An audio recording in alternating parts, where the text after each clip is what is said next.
The scorching Arizona sun hung like a fiery torment in the cloudless July sky of 1878, beating down on Katherine Miller's cracked lips and parched throat as she stumbled forward on the desolate trail, her vision blurring from dehydration and exhaustion. Her once pristine blue traveling dress was now dust-covered and torn, her leather boots scuffed beyond recognition after 3 days lost in the unforgiving desert outside Rattlesnake Gulch. She had long since emptied her small canteen, and as the merciless heat pushed the temperature well above 100 degrees, Katherine felt her legs finally give way beneath her. "Just a little farther," she whispered to herself, the words barely audible as they scraped against her dry throat. But there was nowhere to go, nothing but endless sand, scattered cacti, and the distant shimmer of mountains that never seemed to draw any closer. Elijah Xavier hadn't planned on taking the South Trail back to town after delivering a herd of cattle to the railroad depot in Tucson. Something instinct, perhaps, or maybe just plain luck, had urged him to avoid the main road where bandits had been causing trouble. His chestnut stallion, Thunder, trotted steadily across the hardened desert floor while Elijah pulled his hat lower to shield his eyes from the relentless sun. At 32, he'd spent enough years as a rancher and occasional trail guide to know the desert's dangers intimately. "What in tarnation?" he muttered, narrowing his eyes at something unusual in the distance. Thunder nickered softly as they approached what Elijah now recognized as a crumpled figure on the ground. He spurred his horse forward, dust kicking up behind them. When he reached the fallen woman, Elijah dismounted quickly, his spurs jingling as his boots hit the ground. He knelt beside her, gently turning her over. Her face was flushed an alarming shade of red, her lips cracked and bleeding from dehydration. Though covered in dust, he could tell she was young, perhaps 25, and certainly not dressed for desert travel. "Madam, can you hear me?" he asked, pressing 2 fingers to her neck to feel for a pulse. It was there, but weak and rapid. Katherine's eyes fluttered open briefly, seeing only the silhouette of a man against the blazing sun before darkness claimed her again. Elijah knew the signs of severe dehydration. He'd seen men die from it during his time scouting for the cavalry years ago. Without hesitation, he reached for the canteen at his side, his last water until he reached town, still several hours away. He uncorked it and gently lifted the woman's head, carefully pouring a small amount between her parched lips. "Easy now," he murmured, though she was barely conscious. "Just a little at a time." Some of the water spilled down her chin, but she instinctively swallowed what made it into her mouth. Elijah waited, then gave her another small sip. After several minutes of this, her eyes opened again, clearer this time. "Where?" she managed to whisper. "About 15 miles southwest of Rattlesnake Gulch," Elijah replied. "What in heaven's name are you doing out here alone, madam?" Katherine struggled to speak, her throat still painfully dry despite the blessed water. "Stagecoach. Attacked, I ran. Got lost." Elijah nodded grimly. The Blackwell gang had been hitting stagecoaches regularly these past months. "Can you sit up if I help you?" With his support, Katherine managed to rise to a sitting position. The world spun alarmingly, but she fought against the dizziness. Elijah offered the canteen again, and she took it with trembling hands. "Small sips," he cautioned. "Too much too fast will make you sick." Katherine nodded weakly and took another careful swallow. The water was warm but felt like heaven sliding down her parched throat. "I'm Elijah Xavier," he said. "I've got a ranch about 20 miles north of town." "Katherine Miller," she replied, her voice slightly stronger. "I was traveling to Prescott to teach at the new schoolhouse." Elijah studied her with newfound respect. School teachers were rare and valuable in these parts, especially ones willing to brave the journey alone. We need to get you out of this sun, Miss Miller. Think you can ride?" Katherine looked doubtfully at his large stallion. I'll try. That's all I ask," Elijah said with a gentle smile that softened his weathered features. He helped her to her feet, supporting most of her weight as she swayed dangerously. "Thunder here is steady as they come." With considerable effort, Elijah managed to lift Katherine onto his saddle, then mounted behind her. He reached around her to take the reins, creating a secure cage with his arms.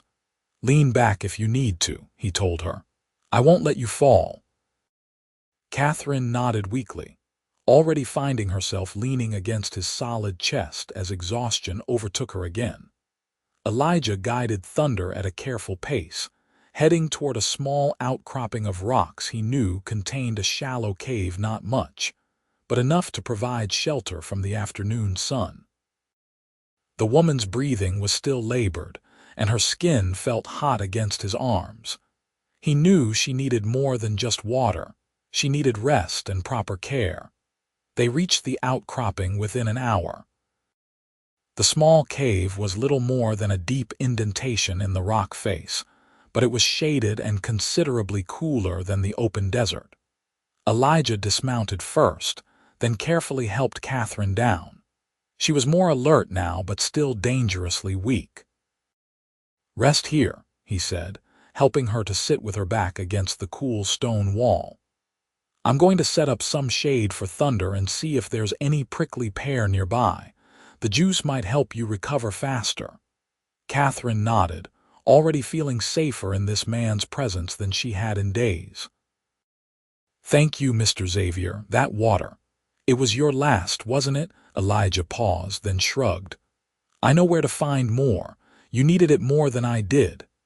As he turned to tend to his horse, Katherine watched him through half-closed eyes.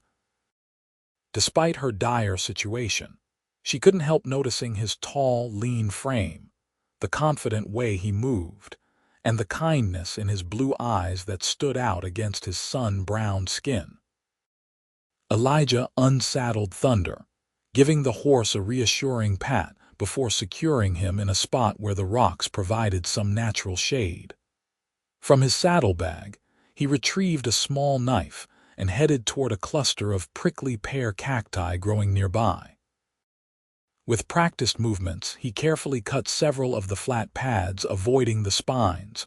When he returned to the cave, Katherine was sitting up straighter, looking around with more awareness. "These will help," he said, kneeling beside her. He used his knife to slice off the spiny skin of the cactus, revealing the moist flesh inside. The settlers learned this trick from the Apache. It's not tasty, but it contains water and will help cool you from the inside. He offered her a piece, and Katherine accepted it hesitantly. The texture was slimy and strange, but as the moisture hit her tongue, she found herself eagerly consuming it. "Slowly," Elijah reminded her with a slight smile. "We've got plenty." As Katherine ate the cactus flesh and took small sips from the canteen, Elijah told her about his ranch, about the small town of Rattlesnake Gulch that had sprung up around a silver strike 10 years earlier, and about the school that had been built last winter in anticipation of her arrival. "The children have been mighty excited," he said. "We haven't had a proper teacher in 3 years, not since old Mrs. Watkins headed back east after her husband passed." Katherine smiled weakly. "I hope I don't disappoint them. I've only taught in Philadelphia before this." "Philadelphia?" Elijah raised his eyebrows. "That's a far piece from Arizona territory. What brought you all the way out here?" A shadow passed over Katherine's face. "A fresh start," she said simply. "The advertisement said they needed someone with experience teaching multiple grades." Elijah nodded, sensing there was more to her story but respectful enough not to pry. "Well, the children will be glad to see you. So will their parents. Reading and ciphering aren't skills many folks out here have had the chance to learn properly." As the day progressed, Katherine's strength gradually returned. By evening, she was able to stand and walk a few steps without assistance. Elijah built a small fire just outside the cave entrance, using dry brush and a few pieces of wood he carried in his saddlebag for emergencies. "We'll stay here tonight," he explained. "It's too dangerous to travel in the dark, and you need more rest before we make for town tomorrow." Katherine didn't argue. The thought of climbing back on the horse and riding for hours made her dizzy with exhaustion. Instead, she watched as Elijah prepared a simple meal of jerky softened in hot water with a few wild onions he'd found growing near the rocks. "It's not much," he apologized, handing her a tin cup of the broth. "It's wonderful," she replied honestly, savoring the warm liquid. After 3 days of nothing, even this simple food tasted like a feast. "Mr. Xavier, I can't thank you enough, if you hadn't come along when you did." "Elijah," he corrected gently. "And there's no need for thanks. Anyone would have done the same." But Katherine knew that wasn't true. In her 26 years, she'd learned that kindness like his was rare, especially toward strangers. As night fell and the desert temperature dropped rapidly, Elijah wrapped his bedroll around Katherine's shoulders. "What about you?" she asked, concerned. "I've got my coat and I'm used to the cold nights," he assured her, though in truth, the desert could become dangerously chilly after dark. Katherine hesitated, then offered, "We could share. The blanket is large enough for both of us to at least have some coverage." Elijah looked startled for a moment, then nodded. "That's sensible if you're comfortable with it." They sat side by side against the cave wall, the blanket draped over both of them. Despite the propriety concerns that would normally have made such an arrangement scandalous, survival trumped social convention in the wilderness. "Tell me about your ranch," Katherine said as they watched the fire flicker.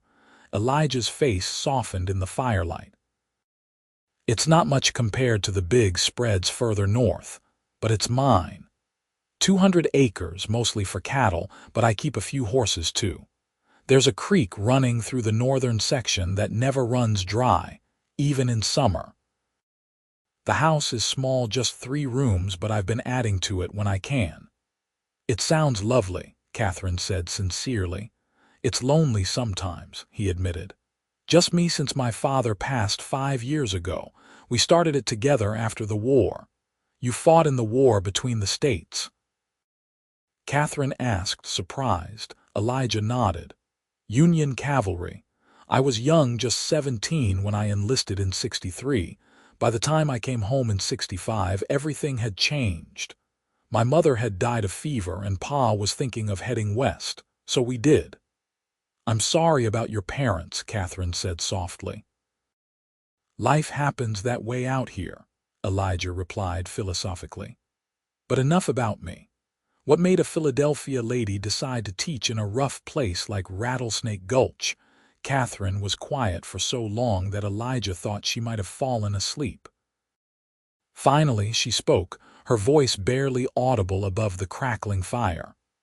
"I needed to escape," she said. "My fiancé. He wasn't the man I thought he was. When I broke our engagement, he made sure no proper school in Philadelphia would hire me. He spread rumors." She trailed off, then took a deep breath. "When I saw the advertisement for a teacher needed in Arizona territory, it seemed like fate, a place so far away that his influence couldn't reach." Elijah's jaw tightened. "Some men don't deserve the name." "It was my fault too," Katherine said. "I was so eager to believe in him, to secure my future. My parents died when I was 20, and teaching was my only means of supporting myself.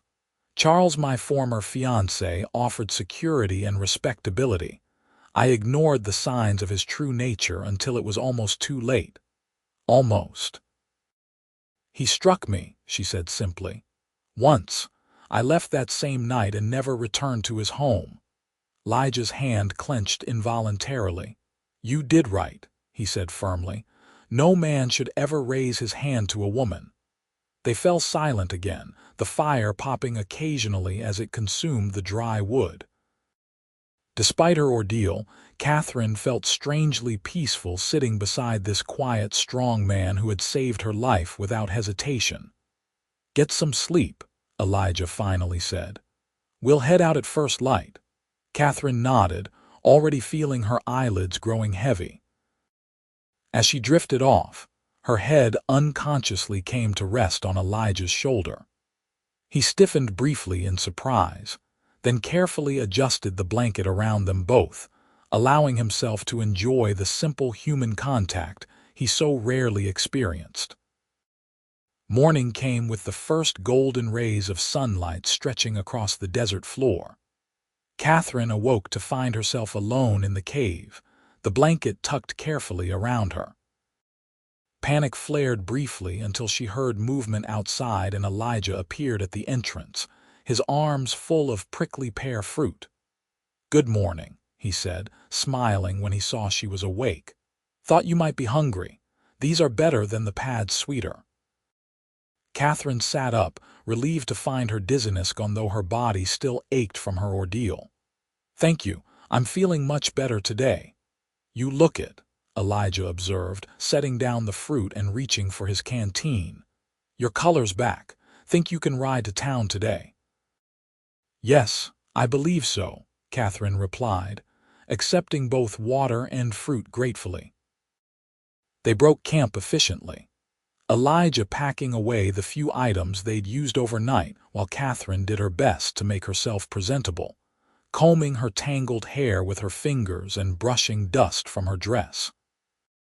"It's about 4 hours to Rattlesnake Gulch from here," Elijah explained as he saddled Thunder. "We'll take it slow, stop if you need to rest." The ride was easier than Katherine had anticipated. Seated in front of Elijah, she felt secure despite Thunder's rolling gait. The desert in the morning light revealed a stark beauty she'd been too desperate to notice during her ordeal, the way the sunlight caught the red rocks, the surprising bursts of yellow and purple wildflowers tucked into sheltered places, the majestic saguaro cacti standing like sentinels. "It's beautiful in its own way, isn't it?" Elijah said, seeming to read her thoughts. "It is," Katherine agreed. "Deadly but beautiful." "That's the territory for you. Takes more lives than it gives, but those who learn to respect it can find a good life here." As they rode, Katherine found herself wondering what kind of life she would build in this harsh but beautiful place. Would the children accept an Eastern teacher? Would the town welcome her? And what of Elijah Xavier, this quiet cowboy who had saved her without hesitation or expectation of reward? Rattlesnake Gulch appeared on the horizon just before noon, a collection of wooden buildings clustered around a main street, with scattered homes and businesses spreading outward. It wasn't much compared to Philadelphia, but to Katherine, it represented safety and the promise of a new beginning. "Sheriff's office first," Elijah decided as they rode into town. "He'll want to know about the stagecoach attack, and the doc's office is right next door. You should be looked over." People stopped to stare as they passed a woman in a torn, dusty dress riding double with Elijah Xavier was clearly cause for gossip in the small town. Katherine felt her cheeks grow warm under their curious gazes. Sheriff James Morton was a barrel-chested man with a thick gray mustache and shrewd eyes that missed nothing. He listened to Katherine's account of the stagecoach attack with growing concern. "Third one this month," he said grimly when she finished. "Blackwell's getting bolder." "You're lucky to be alive, Miss Miller. Most folks who get lost out there don't make it back to tell the tale." "I wouldn't have if Mr. Xavier hadn't found me," Katherine said honestly. The sheriff nodded, unsurprised. "Elijah's got a knack for being in the right place at the right time." He made a few notes in a leather-bound ledger. "I'll send a telegram to Tucson, see if they can spare some men to help track down Blackwell and his gang. In the meantime, we'll need to find you accommodations, Miss Miller." The school board arranged for you to stay with the widow Johnson, but she's visiting her sister in Phoenix this week. She can stay at my ranch, Elijah offered unexpectedly. When both Katherine and the sheriff looked at him in surprise, he added quickly, "My foreman's wife, Maria, lives in the house too. It would be completely proper, and it's closer to town than most other options." Sheriff Morton considered this. Might be best, at least until Mrs. Johnson returns. Doc Sanders should look her over first, though. Dr. Sanders confirmed what Elijah had already surmised: Katherine was suffering from dehydration and exposure, but with rest and plenty of fluids, she would recover fully. "You're lucky, young lady," the elderly doctor said as he finished his examination. "Another day out there, and we'd be having a very different conversation." After stopping at the general store to purchase a few essentials, Katherine's luggage having been lost in the stagecoach attack, they rode the 3 miles to Elijah's ranch. Katherine was surprised by the neatness of the property as they approached. The house, though small as he described, was well maintained, with a covered porch stretching across the front and flower beds that showed careful tending. Several outbuildings, a corral with horses, and a barn completed the picture.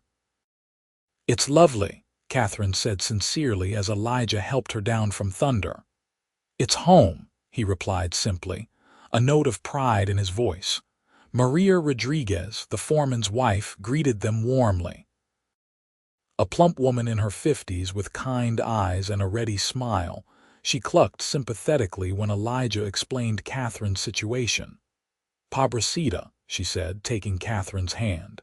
"You come inside now. I have stew cooking and fresh bread. You need food and rest."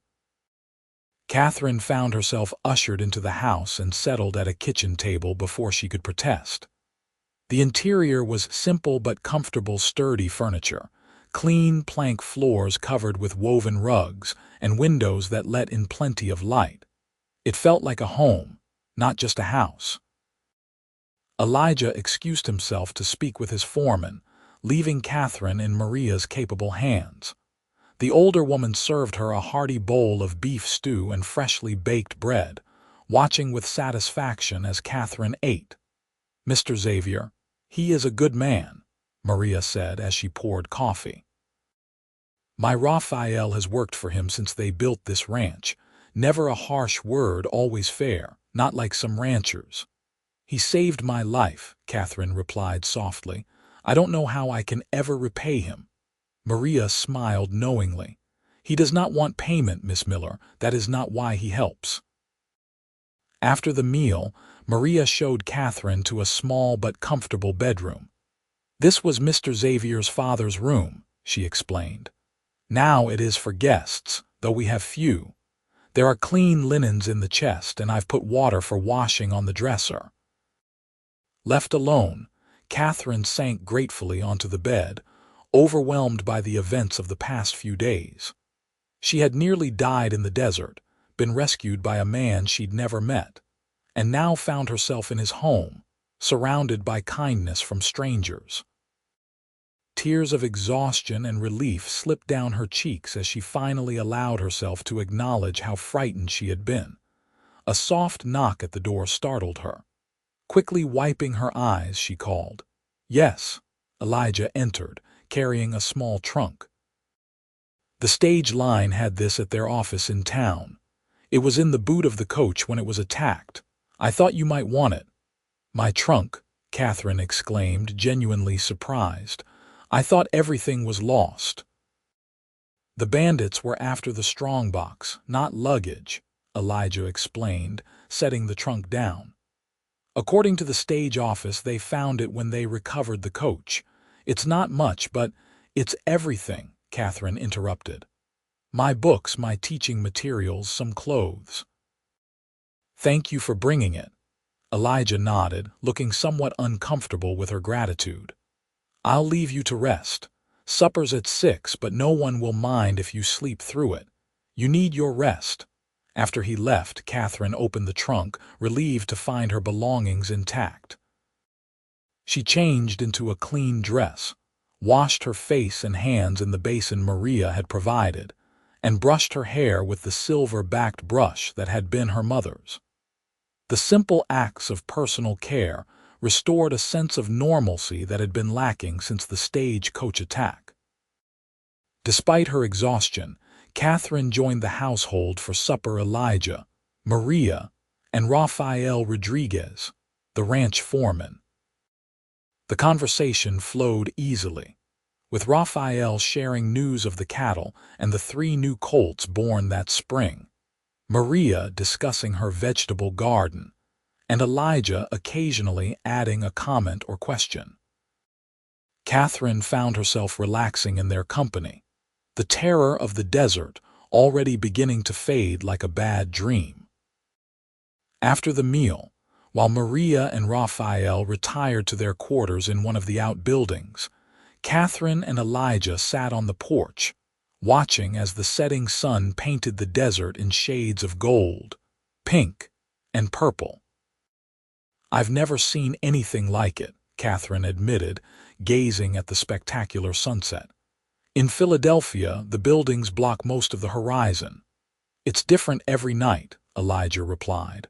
"That's one thing I never tire of. How long will Mrs. Johnson be away?" Katherine asked after a comfortable silence. "Sheriff Morton sent a telegram today. She should be back within the week." Elijah glanced at her. "You're welcome to stay here until then. Maria enjoys having another woman around." "That's very kind, but I don't want to impose." "Perhaps there's a boarding house in town."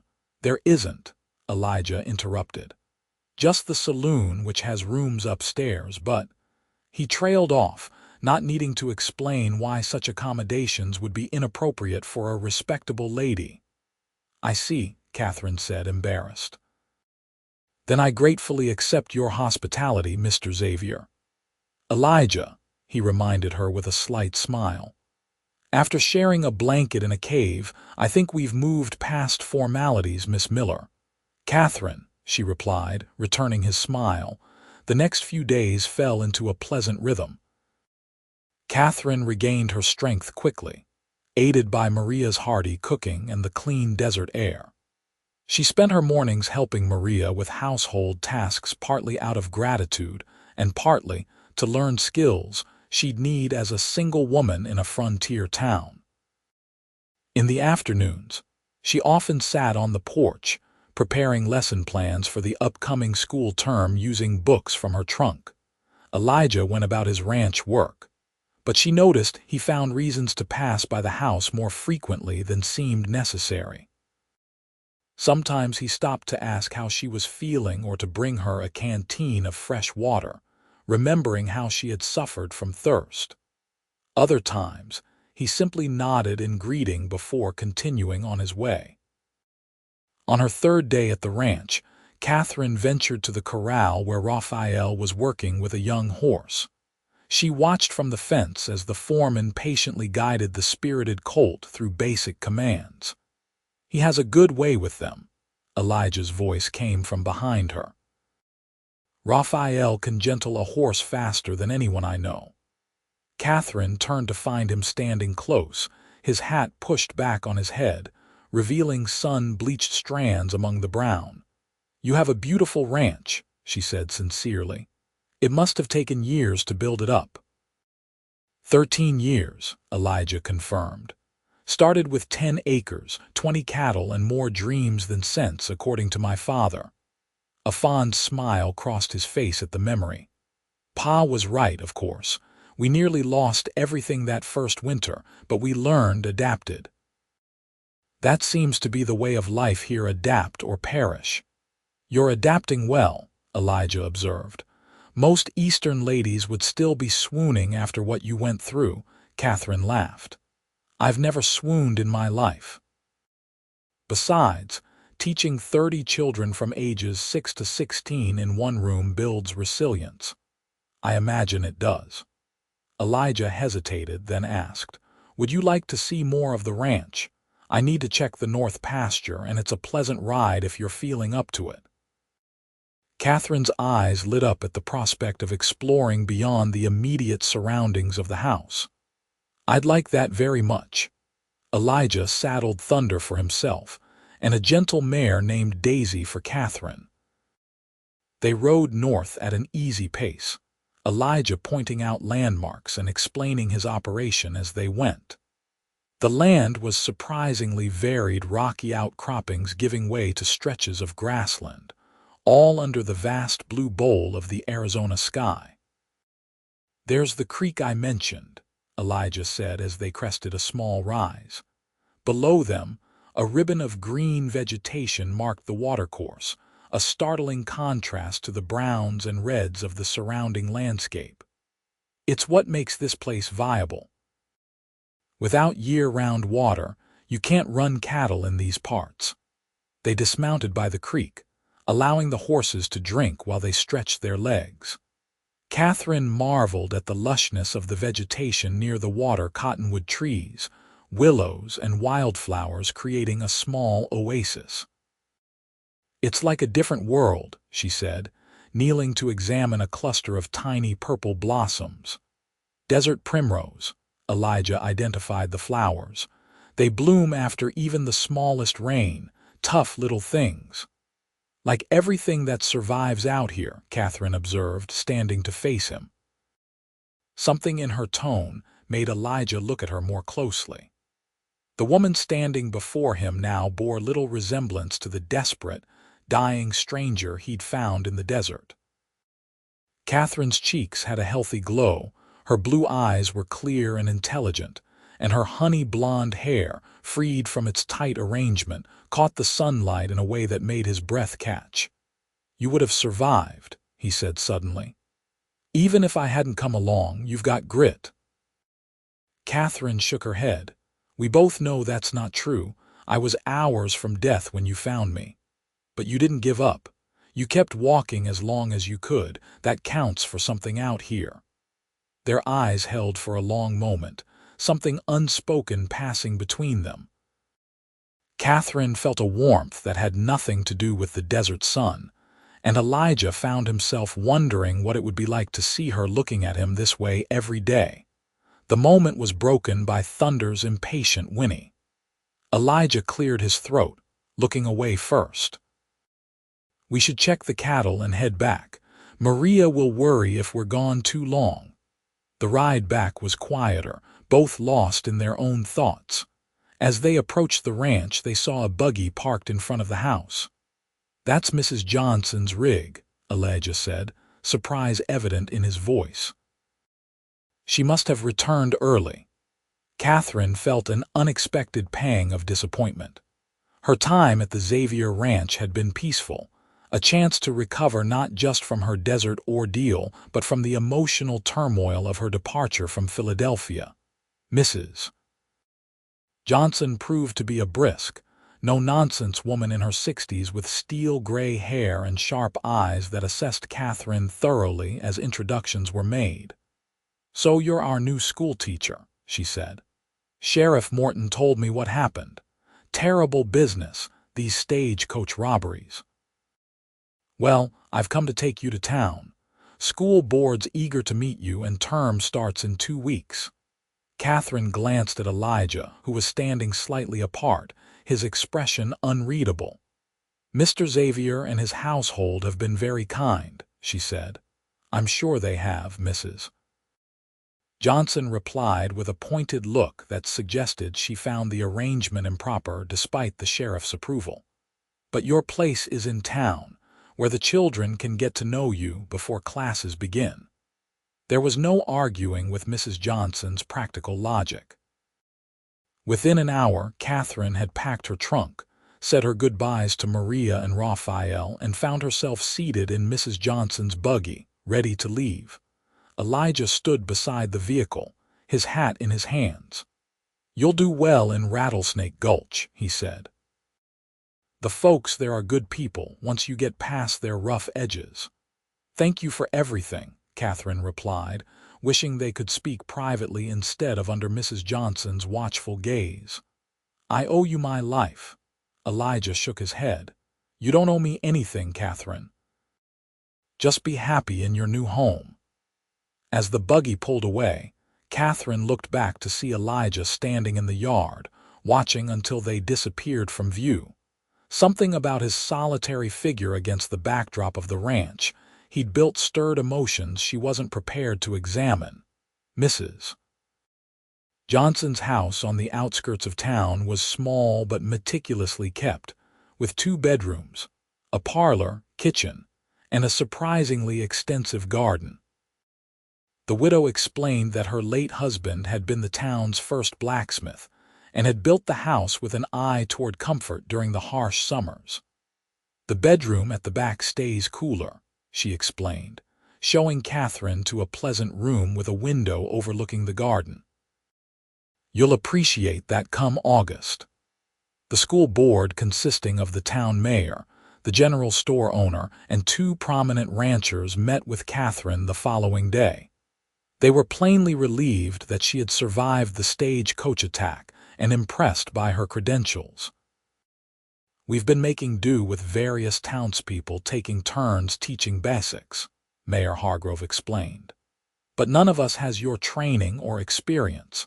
The children need more than we can provide if they are to have a future beyond Rattlesnake Gulch. Katherine found herself warming to these straightforward people who valued education enough to bring a teacher from across the country. I'll do my best for them, she promised. The schoolhouse itself was a single-room building with rows of rough-hewn desks, a pot-bellied stove for winter heating, and a small desk at the front for the teacher. Though simple, it was clean and well-constructed, with large windows providing ample light. The children helped build it, Mayor Hargrove said proudly. Even the little ones carried boards or held nails. They've been counting the days until you arrive. Over the next 2 weeks, Katherine settled into life in Rattlesnake Gulch. Mrs. Johnson proved to be a fount of local knowledge and a surprisingly companionable housemate, despite her initially brusque manner. The townsfolk welcomed Katherine warmly, stopping her on the street to introduce themselves and their children, bringing small gifts of home-preserved fruits or handcrafted items for her new classroom. She saw Elijah only once during this time, when he came to town for supplies. They exchanged polite greetings on the boardwalk outside the general store, but the easy companionship they had shared at the ranch seemed to have vanished, replaced by a formality that Katherine found oddly painful. Mr. Xavier, she said, nodding as they passed. Miss Miller, he replied, touching the brim of his hat. You're looking well. Town life agrees with you. Yes, everyone has been very kind, and you, how are things at the ranch? Same as always. Cattle need the same care regardless of who's in the house. An awkward silence fell between them, filled with unasked questions and unspoken thoughts. Finally, Elijah cleared his throat. Well, I should get these supplies back. Good day, Miss Miller. Good day, Mr. Xavier, Katherine replied, watching as he loaded his purchases into a wagon and drove away without looking back. That evening, Mrs. Johnson found Katherine sitting in the garden, staring unseeingly at a book in her lap. Elijah Xavier is a good man, the older woman said without preamble, settling onto the bench beside her. One of the best in these parts. Katherine looked up, startled. Yes, I know, he saved my life. He saved quite a few lives in his time, Mrs. Johnson continued. Served as a deputy for a spell before focusing on his ranch full-time. Helps out when the sheriff needs an extra gun, though he doesn't talk about it much. Katherine wasn't sure how to respond to this unexpected conversation. He seems very capable, she finally said. Mrs. Johnson gave her a shrewd look. He's also unmarried, which is a rare commodity for a man with property in these parts. Not for lack of interested ladies, mind you. Half the single women in 3 counties have set their caps for him at one time or another. Mrs. Johnson, I don't see, just providing information, the widow interrupted with a knowing smile. A newcomer should understand the local landscape, so to speak. Before Katherine could formulate a response, Mrs. Johnson stood and returned to the house, leaving her to wonder at the purpose behind the older woman's comments.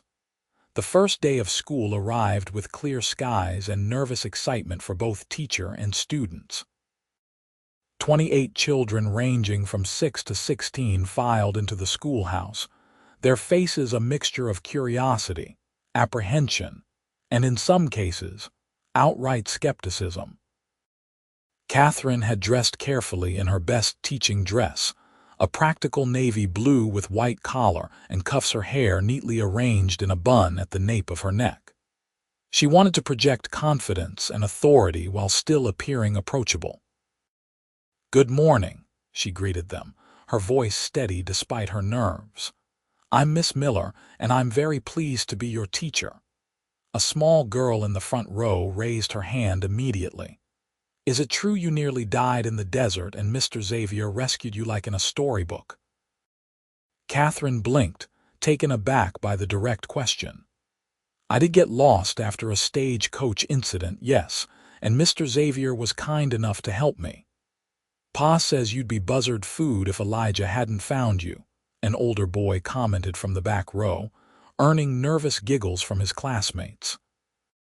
"That's quite enough of that," Katherine said firmly, recognizing the need to establish boundaries immediately.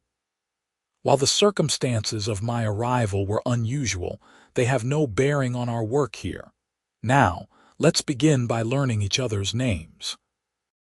As the children introduced themselves, Katherine noticed a quiet girl of about 10 who bore a striking resemblance to Elijah, the same deep blue eyes and determined chin. When it was her turn, the girl stood and said clearly, "I'm Sarah Xavier, madam." "Xavier."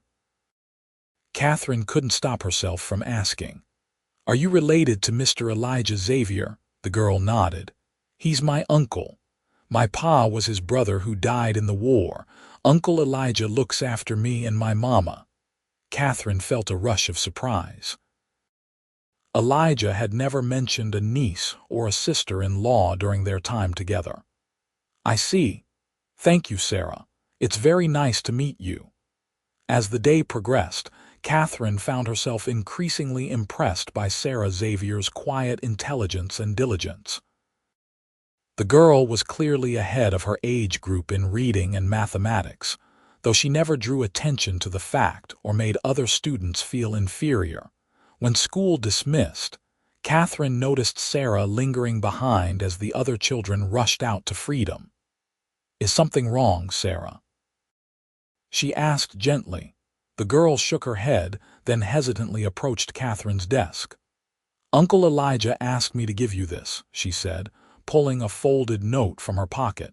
Katherine accepted the paper with a mixture of curiosity and an unexpected flutter of anticipation. "Thank you." Sarah nodded solemnly. "He said not to tell anyone else." With that cryptic statement, she turned and hurried out of the schoolhouse. Once alone, Katherine unfolded the note with slightly trembling fingers. "Miss Miller," it read in a surprisingly neat hand, "if convenient, would you join me for supper at the Silver Spur Cafe tomorrow evening at 7? There is a matter I wish to discuss with you. Respectfully, Elijah Xavier." Katherine read the brief message twice, trying to discern its meaning. What matter could he wish to discuss? And why the secrecy, having Sarah deliver the note rather than approaching her directly? The Silver Spur was Rattlesnake Gulch's only proper restaurant, a step above the saloon but still casual by Eastern standards. It would be a public enough meeting to maintain propriety while allowing for private conversation. The following evening, Katherine dressed with particular care in her green silk dress, one of the few fine garments she'd brought west. Mrs. Johnson raised her eyebrows at Katherine's appearance, but made no comment beyond. "The Silver Spur does a fine beefsteak on Wednesdays." Katherine arrived precisely at 7 to find Elijah already seated at a corner table, rising to his feet as she approached. He looked different in town clothes, a clean white shirt, dark vest, and his best denims, with his hair neatly combed and his face freshly shaved. "Miss Miller," he greeted her, pulling out her chair. "Thank you for coming." "Mr. Xavier," she replied, taking her seat. "Your note intrigued me." A waitress quickly took their orders, beefsteak for both, with potatoes and greens, leaving them momentarily alone in the busy restaurant. "I understand I had the pleasure of meeting your niece yesterday," Katherine began when Elijah seemed uncertain how to start. "Sarah is a remarkably bright young lady." Elijah's face softened at the mention of his niece. "She takes after her father. My brother Thomas was always the smart one." "She mentioned he died in the war." "Antietam," Elijah confirmed, his expression clouding briefly. "I was serving elsewhere at the time. Didn't even know until months later when the letter finally reached me. By then, his wife Hannah and little Sarah were struggling to survive in Illinois. After the war, I brought them west with me and Pa." "That was very kind of you," Katherine said softly. "Their family," Elijah replied simply, as if that explained everything. Perhaps, Katherine reflected, it did. The food arrived, momentarily halting their conversation. As they began to eat, Elijah seemed to come to a decision. "Miss Miller, Katherine, I asked you here because Sheriff Morton received news today. They've captured most of the Blackwell gang, including Blackwell himself. They'll stand trial in Tucson next month." Katherine set down her fork in surprise. "That's wonderful news. The territory will be much safer." "Yes, but there's more." Elijah hesitated. "They'll need you to testify about the stagecoach attack. You're the only surviving witness besides the driver, and he was badly injured." "I see," Katherine said slowly. "When would I need to travel to Tucson?" "That's the difficulty. The trial starts in 3 weeks, which would mean missing school. The school board is concerned, naturally, but they understand the importance of putting these men behind bars." Katherine nodded thoughtfully. "Of course, I'll testify. The children's education is important, but so is justice." Relief crossed Elijah's face. "Thank you. I told the sheriff you'd feel that way, but he wanted me to approach you privately first, given what you've already been through." "Is that the only reason you invited me to dinner?" Katherine asked, surprising herself with her directness. Elijah looked startled, then a slow smile spread across his face. "No, it isn't," he admitted. "I've missed our conversations." A warm flush crept up Katherine's neck. "I've missed them too." The rest of the meal passed pleasantly, their earlier awkwardness forgotten as they discussed the school, the ranch, and the latest town news. Katherine found herself laughing more than she had in months, drawn to Elijah's dry humor and thoughtful observations, as he walked her back to Mrs. Johnson's house afterward. Elijah said, "I'll be escorting you to Tucson for the trial. Sheriff can't leave town that long, and they want someone who knows the territory." "I appreciate that," Katherine replied sincerely. "The thought of traveling again after what happened, it's a bit daunting." "You'll be safe this time," Elijah promised, his voice firm. "I give you my word." They had reached Mrs. Johnson's gate. Katherine turned to face him, suddenly aware of how close they were standing in the moonlight. "Thank you for dinner," she said softly, "and for the warning about the trial." Elijah nodded, his eyes never leaving her face. For a moment Katherine thought he might say something more, perhaps even take her hand. Instead, he stepped back slightly.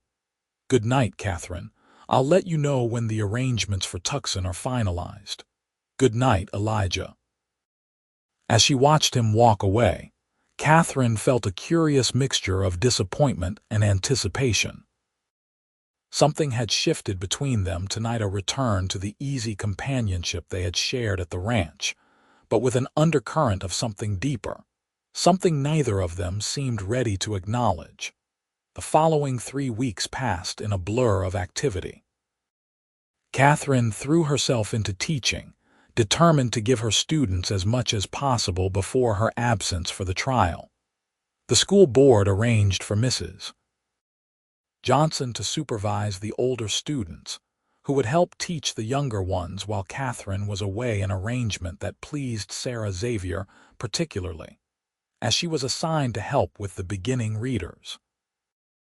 Elijah came to town more frequently during this period, ostensibly to discuss travel arrangements, but often lingering to walk Katherine home from school or join her for a cup of coffee at the general store's small seating area.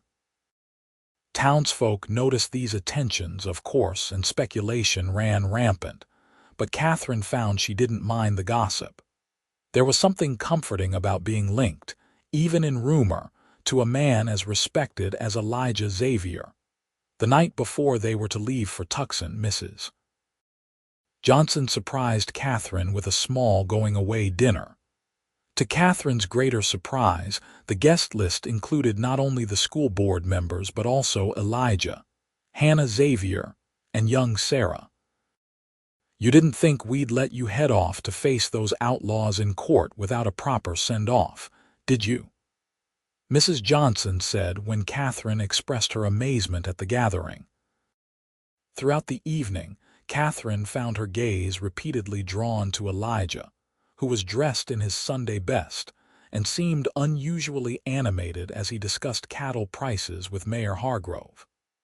Once, she caught his eye across the room, and the warmth in his smile made her heart skip a beat.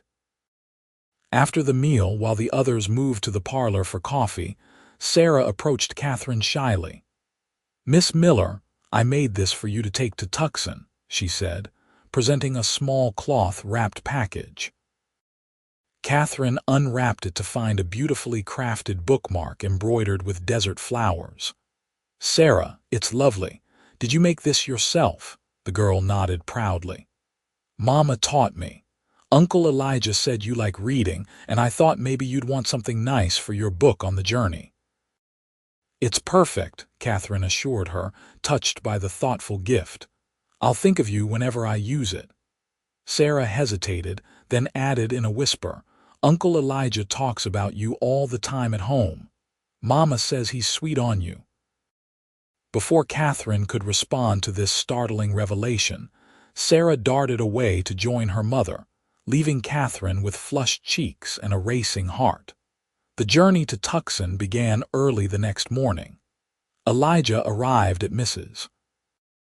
Johnson's house before dawn with a rented buggy, explaining that it would be more comfortable for Katherine than horseback over the long distance. They planned to make the journey in 2 days, stopping overnight at a way station halfway to Tucson. As they left Rattlesnake Gulch behind, Katherine felt both nervous about the upcoming trial and strangely excited about the days ahead with Elijah. Away from the watchful eyes of the town, perhaps they could speak more freely. The desert landscape rolled by as Elijah expertly handled the buggy, pointing out landmarks and sharing stories of his early days in the territory.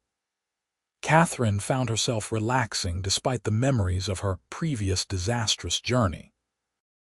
"It's different seeing it like this," she commented as they passed a particularly dramatic rock formation. "When I was lost, everything looked threatening. Now I can appreciate the beauty."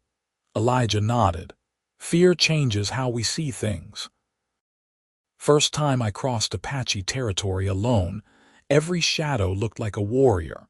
Now I see the land for what it is, neither good nor bad, just itself." "Is that your philosophy for life as well?" Katherine asked, genuinely curious about this thoughtful man beside her. Elijah considered the question. "I suppose it is. People and places just are what they are. It's how we approach them that matters." Their conversation flowed easily throughout the day, touching on books they had read, places they had visited, and dreams they still harbored.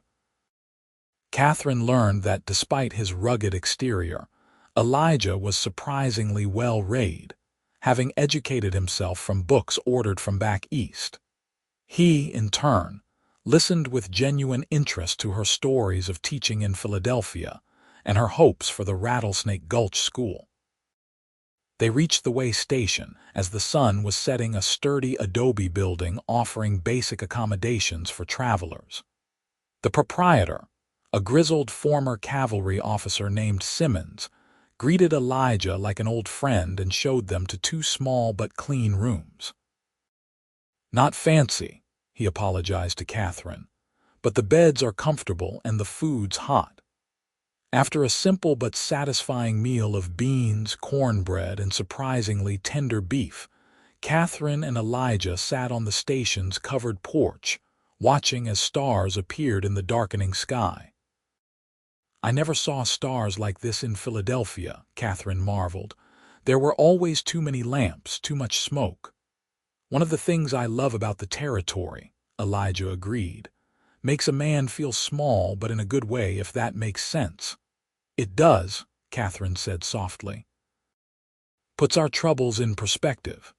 They sat in comfortable silence for several minutes before Elijah spoke again, his voice lower, more hesitant than before.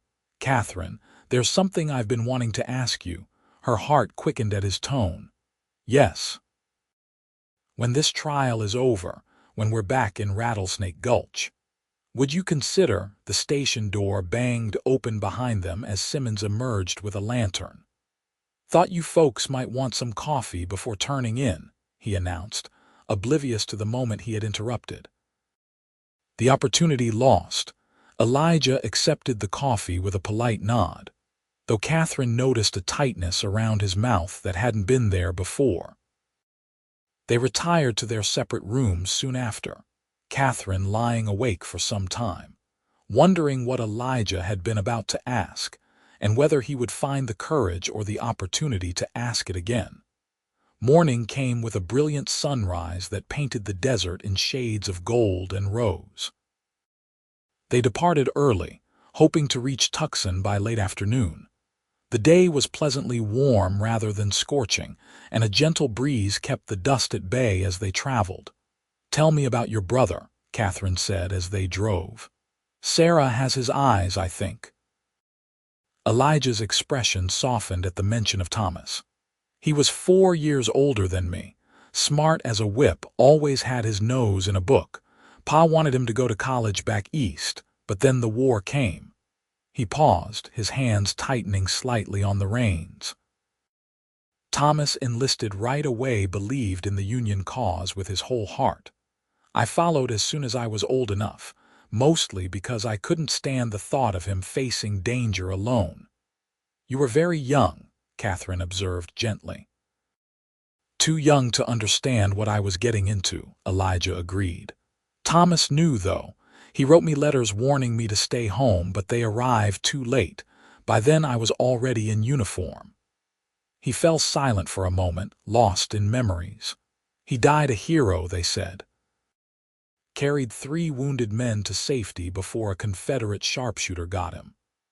"I'm sorry," Katherine said softly, reaching out to touch his arm lightly. Elijah covered her hand with his own. "It was a long time ago.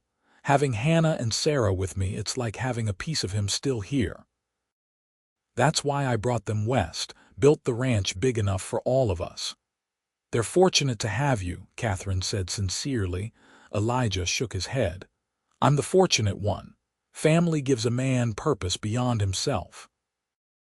The conversation turned to lighter topics as they continued their journey, but Katherine found herself reflecting on this new insight into Elijah's character, his deep sense of family responsibility, his quiet determination to honor his brother's memory by caring for those left behind. They reached Tucson by late afternoon, the territorial capital bustling with activity compared to the relative quiet of Rattlesnake Gulch. Elijah drove directly to a modest hotel near the courthouse, where rooms had been arranged for them. "The prosecutor wants to meet with you tomorrow morning before the trial begins," he explained as he helped Katherine down from the buggy. "I'll be with you the whole time if you want." I'd appreciate that, Katherine admitted.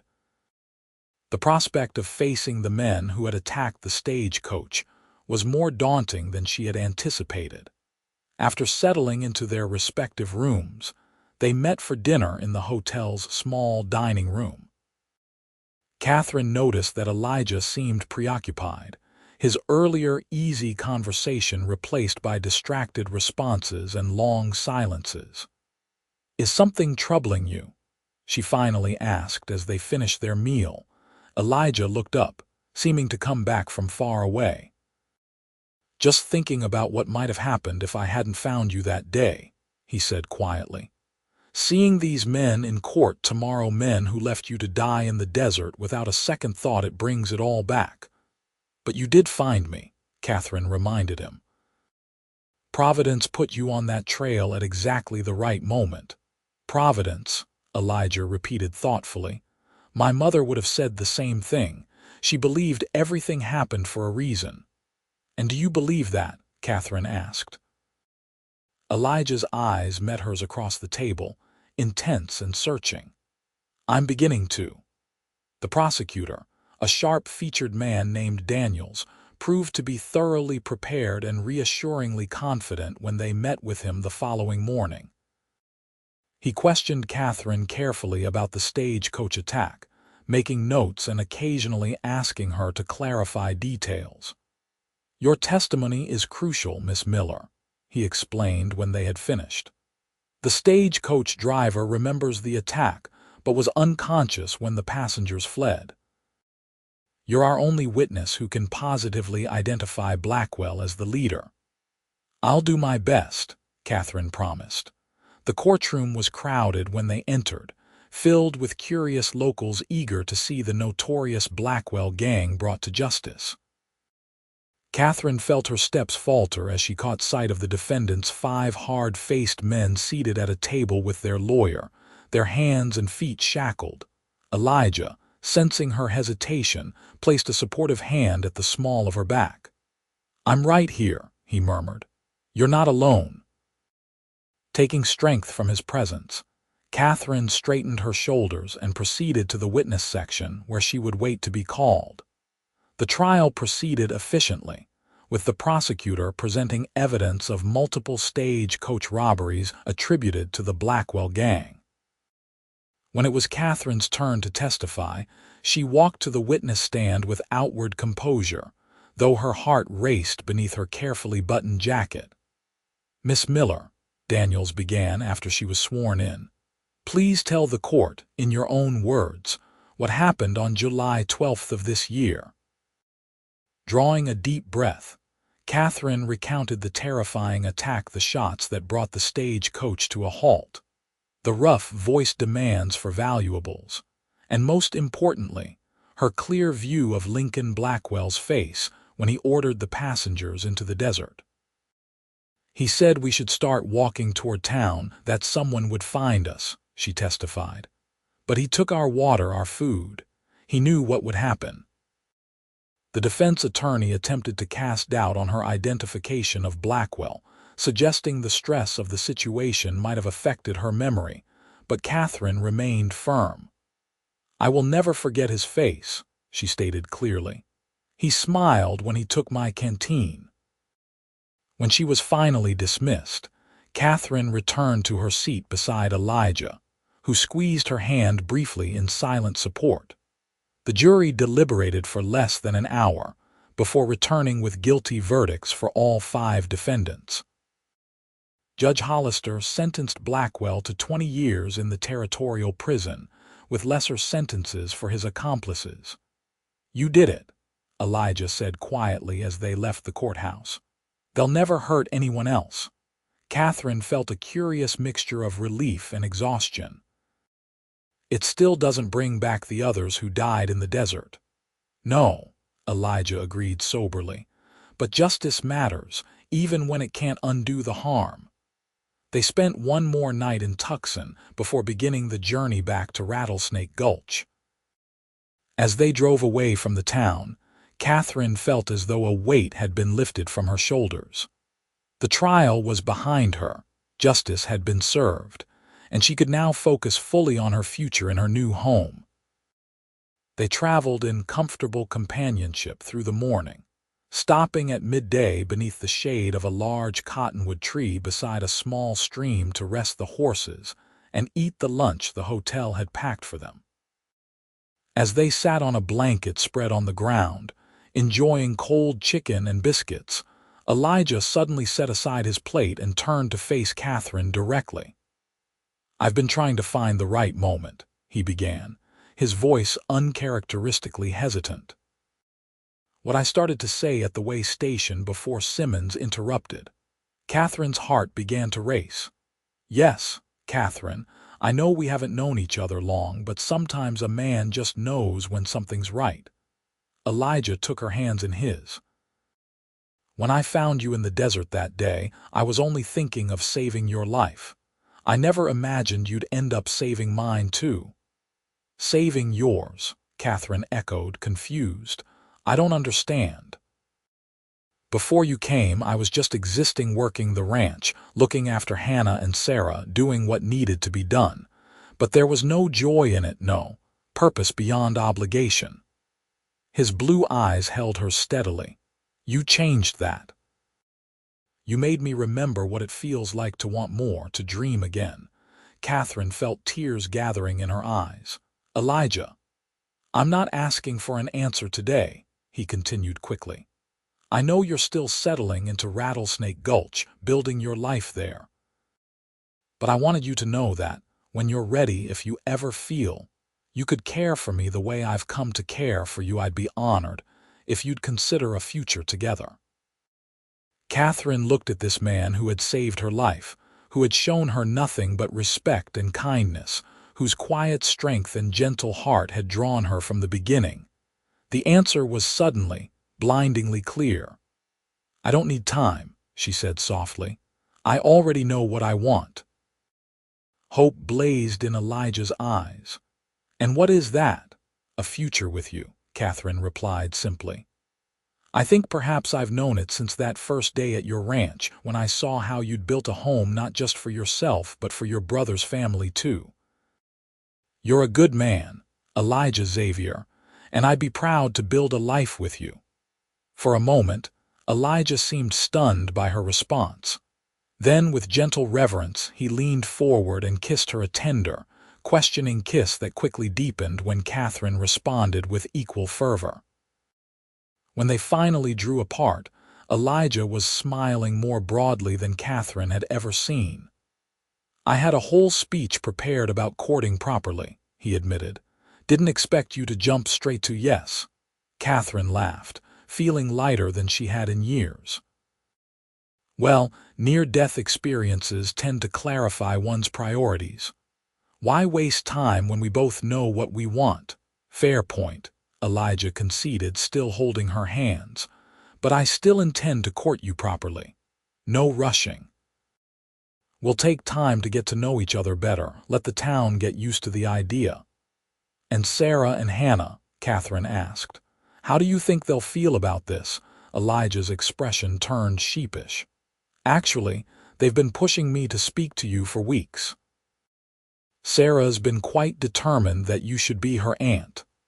"Has she now?" Katherine said with amusement. "That explains her comment at the dinner party." They finished their meal in a bubble of shared happiness, making plans, discussing possibilities, learning more about each other's hopes and dreams. By the time they resumed their journey, Katherine felt as though her life had irrevocably changed course, not with the dramatic upheaval of her flight from Philadelphia, but with the quiet certainty of finding exactly where she belonged. Their return to Rattlesnake Gulch was greeted with enthusiasm by the townspeople, eager to hear about the trial and its outcome. Katherine resumed her teaching duties immediately, touched by the children's excitement at her return and their careful preservation of her classroom exactly as she had left it. True to his word, Elijah courted Katherine properly over the following months, calling at Mrs. Johnson's house on Sunday afternoons, escorting her to church and community gatherings, bringing small but thoughtful gifts that showed how well he was coming to know her preferences and interests. A pressed desert primrose, carefully preserved between glass in a small frame. A journal bound in soft leather for her teaching notes. Books ordered from back east that arrived months after being requested. For her part, Katherine found herself falling more deeply in love with each passing day. She came to know the man behind the quiet exterior, his dry humor, his deep sense of justice, his fierce protectiveness toward those he cared about, and his surprising vulnerability when speaking of his hopes for the future. She also grew closer to Hannah and Sarah, spending time at the ranch on weekends and discovering in Hannah a kindred spirit who had also reinvented her life after loss. Sarah blossomed under Katherine's tutelage, her natural intelligence finding new challenges as Katherine provided more advanced reading materials and mathematics problems. By Christmas, their engagement was official, announced to approving nods and knowing smiles from townsfolk who had been predicting this outcome since Katherine's first week in Rattlesnake Gulch. Mrs. Johnson, revealing a previously hidden romantic streak, insisted on hosting an engagement party that brought together the entire community to celebrate. "Told you he was a good man," the widow whispered to Katherine as they watched Elijah across the room, deep in conversation with Sheriff Morton. "Some things are just meant to be." They were married the following spring, when desert wildflowers carpeted the normally barren landscape with explosions of color. The ceremony took place at the ranch, beneath the cottonwood trees near the creek that had first impressed Katherine during their ride together. Sarah served as flower girl, sprinkling petals with solemn concentration, while Hannah stood as Katherine's matron of honor. As they exchanged vows, Katherine couldn't help reflecting on the extraordinary chain of events that had brought them to this moment: a stagecoach robbery, a desperate struggle for survival in the desert, and a chance encounter with a cowboy who happened to take the South Trail that day.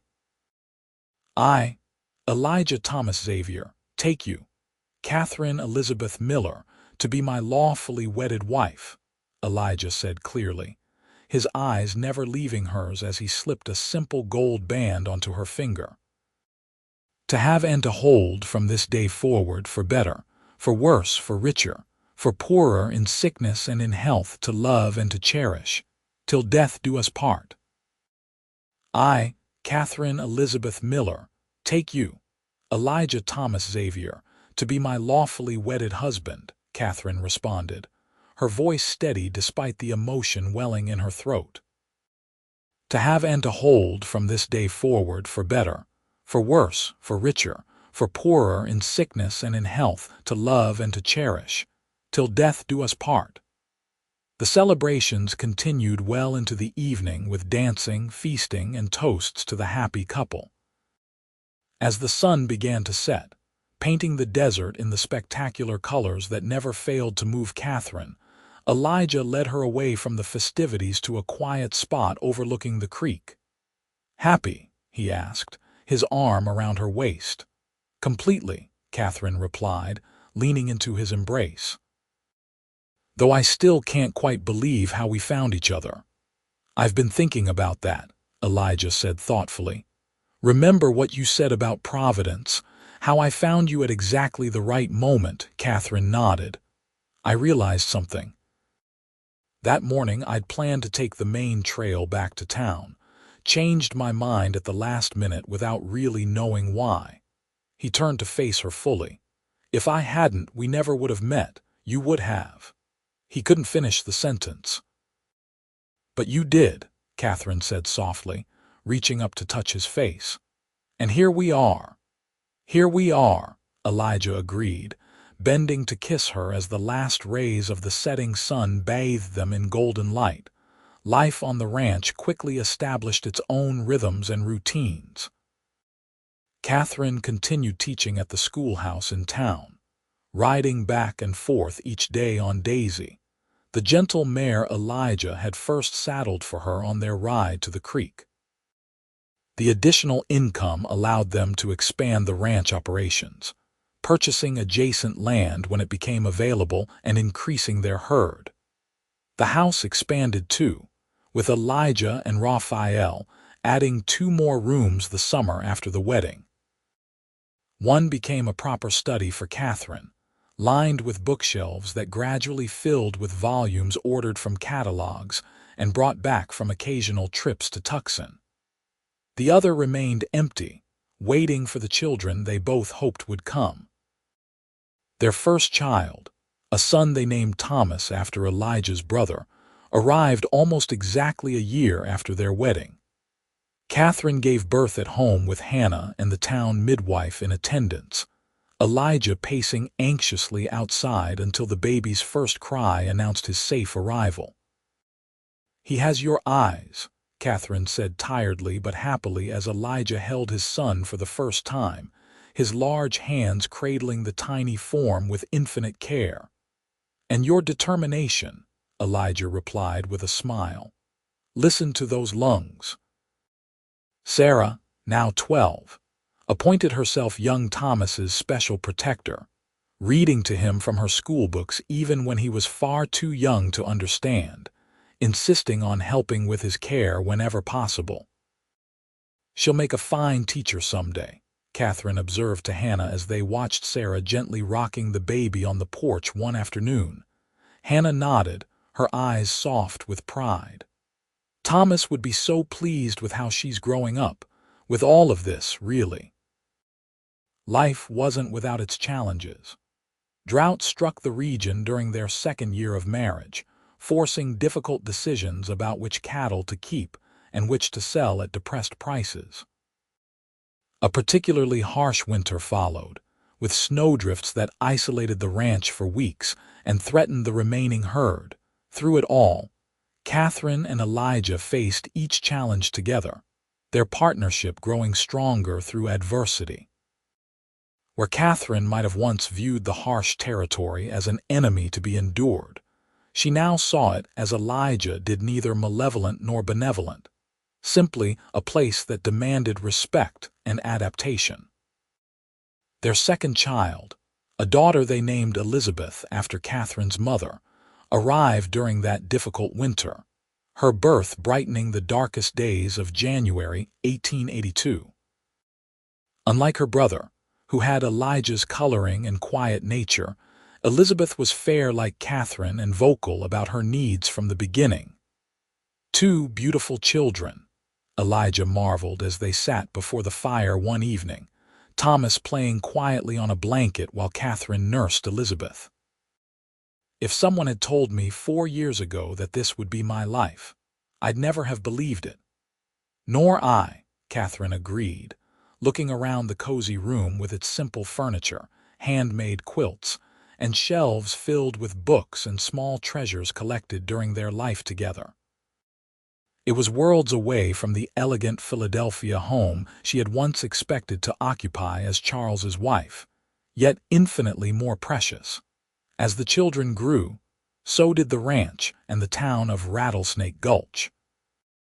The railroad finally reached them in 1883, bringing increased prosperity as cattle could now be shipped directly to eastern markets, without the long, dangerous drives to distant railheads. The school expanded to 2 rooms with the addition of a second teacher, a young man from Denver, whom Katherine carefully mentored in the challenges of frontier education. Sarah, now 15 and showing promise as a scholar, began assisting at the school 2 days a week, her natural patience and intelligence making her an excellent teacher for the youngest children.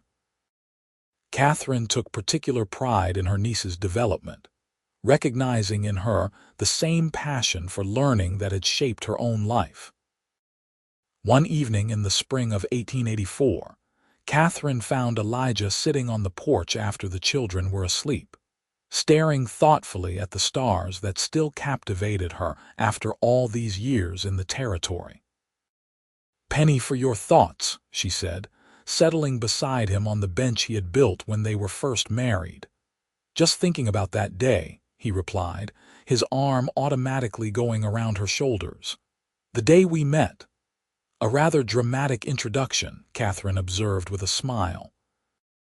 "I've been carrying something all these years," Elijah said, reaching into his pocket. "Never seemed the right time to show you, but tonight, for some reason, it does." He handed her a small object, a battered tin canteen, dented and scratched from years of use. Katherine took it with a puzzled expression. "This is the canteen I gave you that day in the desert," Elijah confirmed. "You were holding it when you passed out. I picked it up when I put you on Thunder." Katherine turned the canteen over in her hands, memories flooding back: the desperate thirst, the blinding sun, the overwhelming relief when Elijah had offered water from this very container. "You kept it all this time. Why?" Elijah shrugged, a gesture she had come to recognize as his way of downplaying something that mattered deeply to him. At first, just because it seemed important somehow. Later, as a reminder. Of what? Of how quickly life can change. Of how sometimes the smallest decisions, like which trail to take home, can change everything. He took the canteen back, running his thumb over its dented surface.